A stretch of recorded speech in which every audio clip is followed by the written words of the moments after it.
అరే అరే అరే అరే అరే అరే ఈ ఫోన్లోకి వెళ్ళి ఫోన్ చేస్తానండి 2222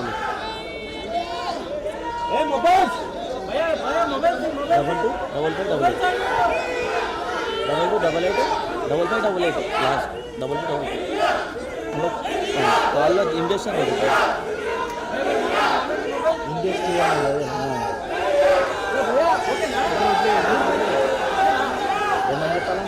ఎన్టీఆర్ వచ్చింది తీసుకోండి.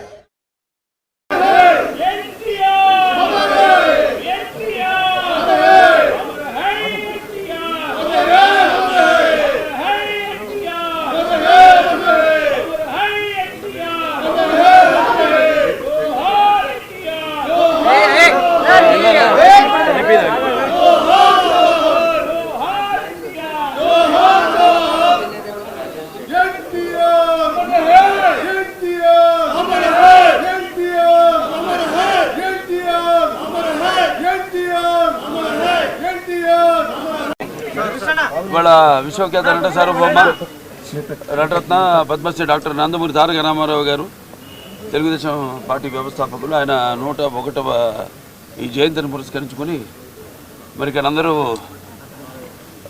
కుటుంబ సభ్యులైతేనేమి పార్టీ కార్యకర్తలు అందరూ కూడా ఆయనకి ఘన నివాళులు అర్పించడానికి ఎన్టీఆర్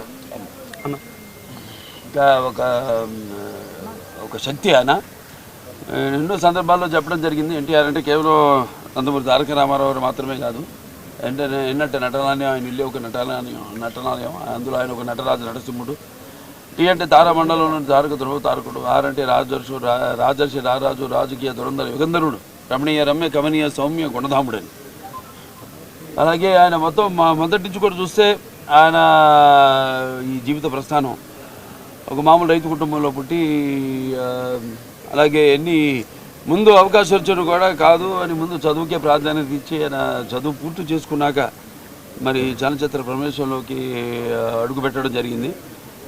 అదే ఇక ఆయన చలనచిత్ర రంగంలో ఆయన ప్రస్థానం గురించి వేరే చెప్పనవసరం లేదు. ఎన్టీఆర్ అంటే ఒక నటనకు నిర్వచనం, ఎన్టీఆర్ అంటే ఒక నవరసాలకు ఒక అలంకారం, ఎన్టీఆర్ అంటే నటనకు ఒక విశ్వవిద్యాలయం.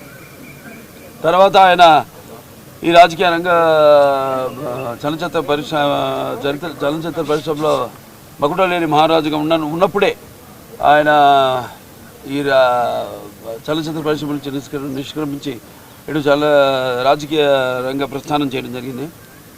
అలాగే ఆయన ఎన్టీఆర్ అంటే ఆ తర్వాత నవశకానికి ఒక ఆరంభ మంత్రం, ఎన్టీఆర్ అంటే ఒక నవజాతికి మార్గదర్శకం, అలాగే ఎన్టీఆర్ అంటే నానా జాతులకు దైవ సమానం.